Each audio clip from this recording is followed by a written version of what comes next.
Let's watch a couple clips of AOC talking about the going-ons of the Trump administration to discuss the chaos, but also to highlight how she is definitely the leader the Democratic Party needs going forward. Hey you, yes, you! We now have a Substack website where you can help support the channel. For just $8 a month, you can get daily articles exposing the chaos in Trump's first 100 days, a weekly podcast, and other exclusive perks, all while helping the channel grow and defend democracy. This is something that's not just very important to me, but enables us to get our message out to the most amount of people while also being just a genuine passion that I would love to pursue. So for those who have been wondering how to support the channel, how to help us grow, you can sign up now at the first link in our description. Thank you, and let's get back to the video. There's some concern about going too hard on the CR from Democrats because of a looming shutdown. Do you think that, how do you think the party should approach this, given no major votes, but obviously a shutdown looms? We should be very clear with the American people that the House is governed by a Republican majority, the Senate is governed by a Republican majority, and the White House has a Republican president. And if they want to pass their agenda, Republicans need to conjure up the votes for them to pass their own bills. And when it comes to government funding, it is the majority party's responsibility to ensure that the government is funded. They have been elected to run the government. They need to do that.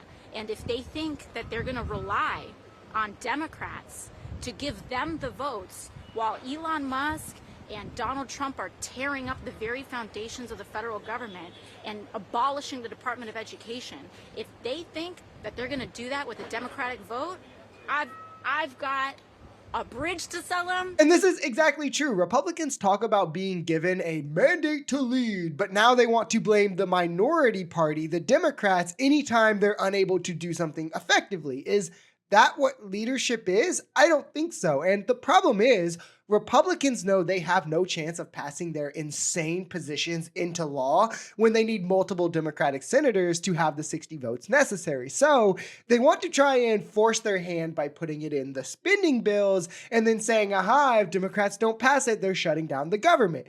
Democrats should just rightfully refuse this and let the American people know that Republicans are willing to sacrifice their social programs, their services that rely on the government being open and functioning and funded, all in hopes to pass through their convoluted agenda, none of which they promised you on the campaign trail. It is undoubtedly the responsibility of the majority party to keep the government open by putting forth spending bills that they know will pass and not stacking them full of partisan goals and hoping to force your hand to push those through just to blame the minority party after. Donald Trump and the Republican Party forced through one of the largest tax giveaways to the rich in modern American history. This was in 2017.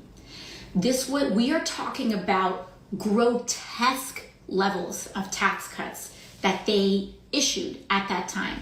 We're talking about CEOs and people being able to them proposing tax cuts on tax write-offs on yachts and private jets, but most importantly, some of the most broad-based tax cuts for the rich and the 1% in this country that we have ever seen.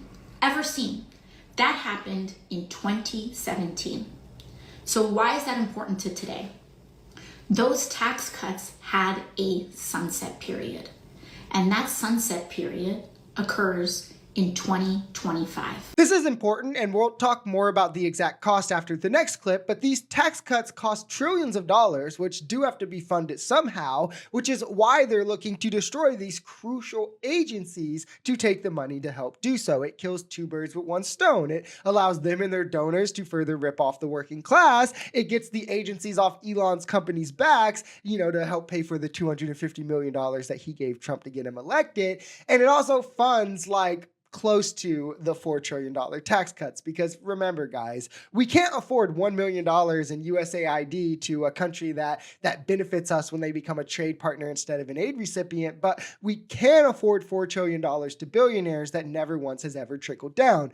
This is why Democrats should just refuse to play ball. Just say no, outright refuse to vote on any tax cuts that disproportionately favor billionaires and make Trump own it. If he couldn't prioritize getting the middle class tax cuts permanent last time and and he can't get them passed through this time, it's completely on him. He is the president, the executive. This is his fault. And we should let Americans know that the reason this is because he wants to be sure that billionaires are getting the lion's share of the pie. And the problem is that they have to pay for it.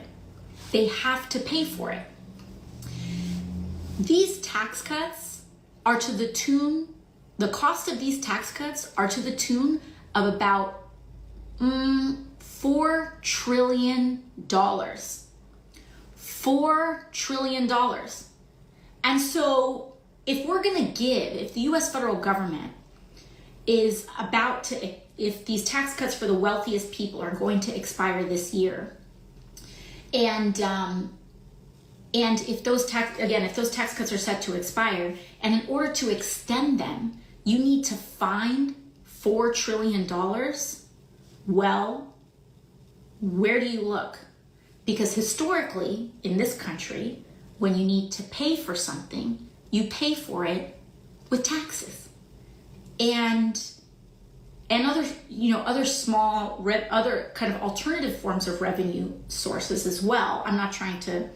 I need to simplify, but I want to oversimplify. And this is the crux of the problem with tax cuts and why no Democrat should vote yes on $4 trillion tax cuts, and why, anyone that does should be primaried. Not only is that an insane cost, but it's doing so by pulling from revenue, as AOC spoke to, because most functions of the government are obviously funded through taxes. This is a sizable portion, right, in the cost onto the working class in what they'll have to pay off from the debt it creates. It's why last time Trump added more to the debt than any president in 4 years in history. But then the other side is what the working class will lose in programs. We've already seen the CFPB take a hit. It's a program that has returned $20 billion in consumers who were scammed and saves $20 billion a year in junk fees for consumers. The NLRB is all but stalled out, which protects workers and their rights. USAID, which has pushed back against Putin and has helped us see substantial export growth, which helps manufacturing jobs, all but defunct now. Musk is now pointing his finger at Social Security and Medicare. They're trying to gut the Department of Education, what guarantees low income and special needs kids get an education. I mean, the goal is clear here, which is why the Democrats' mission should be obvious. Don't vote yes on any tax cuts. They aren't going to help the middle class. Protecting these agencies and their funding will help them demonstrably more. Get that concession before anything else. Pull back the amount of the tax cuts that's going to billionaires to do so, and then maybe we have a deal. Or any spending bill that extends the tax cuts dies on arrival. Actually put the middle class's interests first.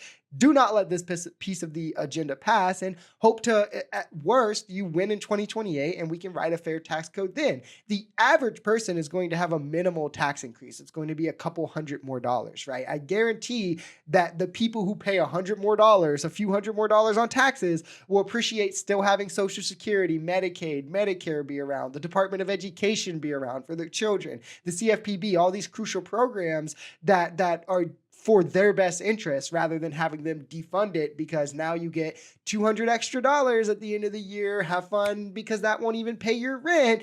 And then let all the wealthy people who would have been the main beneficiaries of the tax cut self-report by crying about how evil it is, because instead of now netting an extra $60,000 from the tax cuts, they still have to pay into the pyramid scheme of Social Security that keeps 2/3 of our seniors out of poverty.